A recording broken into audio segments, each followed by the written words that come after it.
Tere päevast, põrandahuvilised. Täna oleme tahtnud klassikalisse nõukogude aja paneelkorteri elutuppa, kus on siis maas väga levinud kildparkett. Esimese etapina võtame maha siit vana viimistluse, mis on üsna töömahukas ja paberikulu on üsna suur. Selleks kasutame trummelliifrijat, mille jõudlus on kõige suurem. Ääred teeme ääreliifrijaga, aga üldiselt kui siin maailma näha, siis sellest on väga ilusa, siit tuleb alt välja väga ilus helekase põrand. Seda me ka näitame teile, mis siit lõpptulemusena välja tuleb. Ja anname kuuma.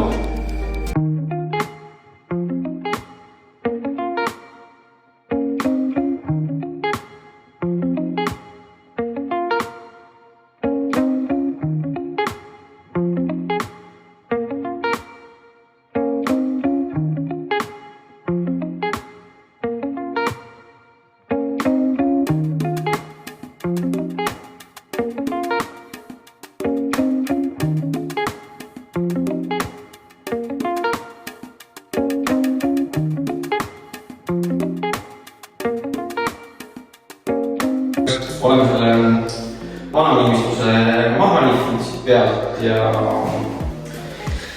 nüüd alustame siis viimistluse peale kandmisega. See liifimisega peab olema üsna hoolikas, kuna tõehetk see juhtub alles siis, kui paned viimistluse peale, sest kui ei ole kogemus, siis võib niimoodi, et liitakse sisse üsna sügavad sooned ja pannakse viimistlus peale ja siis arvatakse, oi issand, et siin on täitsa jutid sees. Aga siuksed asjad tulevad kõik kogemusega. Vana piid puhtaks liigitud, ilusti siledaks viimistleda võib seda mitmed moodi. Siia võib panna tooni peale, õlivaha, õli.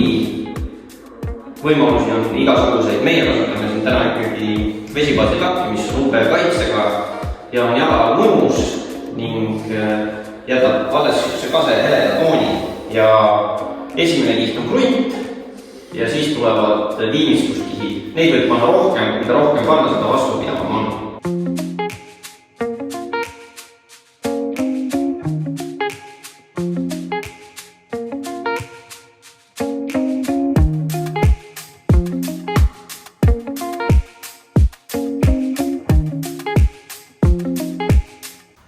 Põrand, puitpõrand. See põrand on nüüd lihvitud, viimistletud ja valmis kliendile üle andmiseks. Oleme siit saanud ilusa valge kase kätte ja viimistlenud selle vesipaadse lakiga. Niisuguseid asju tasub alati säilitada, sest poest sellist põrandat ei saa ja üldiselt jääb lõpptulemusena väga hea. Siit puitpõrandast saab kogu materjali ja info ja töö uue ära. Aitäh!